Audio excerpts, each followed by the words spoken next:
In the famous play Romeo and Juliet, William Shakespeare inquires, "What's in a name?" There's a popular school of thought that thinks our outcomes and destinies are shaped by the names that we are given and influences the paths and the choices that we make in our lives. Elias Canetti says that people's fates are simplified by their names.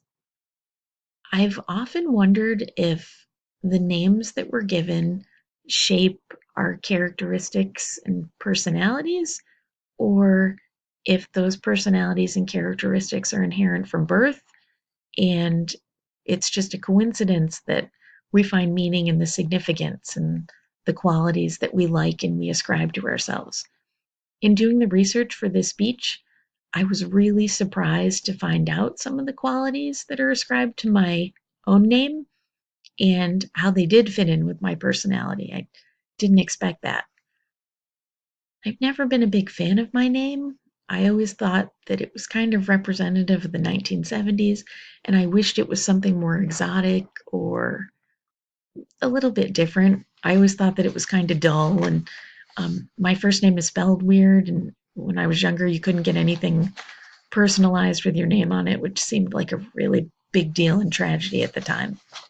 So my first name, Amy, derives from the French word "aimer", which means beloved. It also has empathy as a characteristic and an incredible love for family, as well as an affinity for children. And it described things like you hated to see other people feel bad and you would go out of your way to, especially if it was children, to help them out. And the biggest one that surprised me was about being non-confrontational.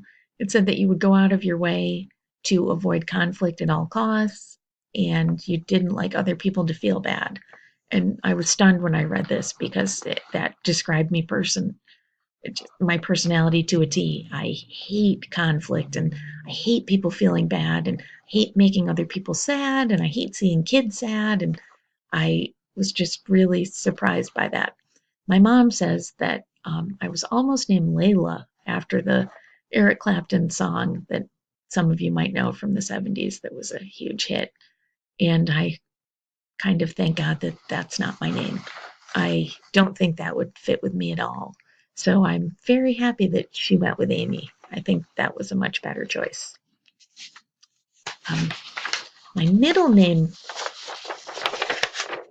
Michelle, is also a French baby name, and it's the feminine of the name Michael, and it means a gift from God.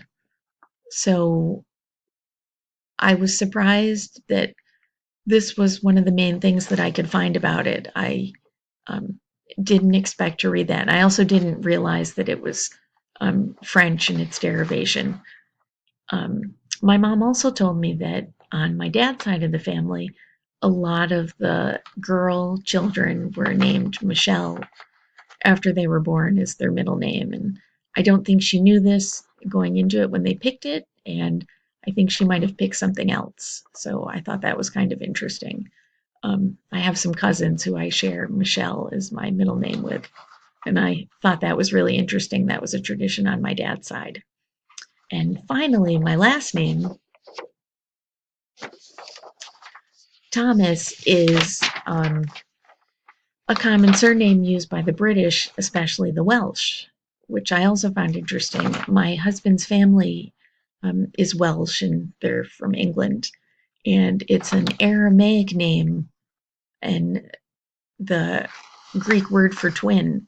So it was introduced in England and became incredibly popular from the Normans, and it said that it gained its popularity due to St. Thomas Becket, who was a 12th century archbishop and martyr. Um, so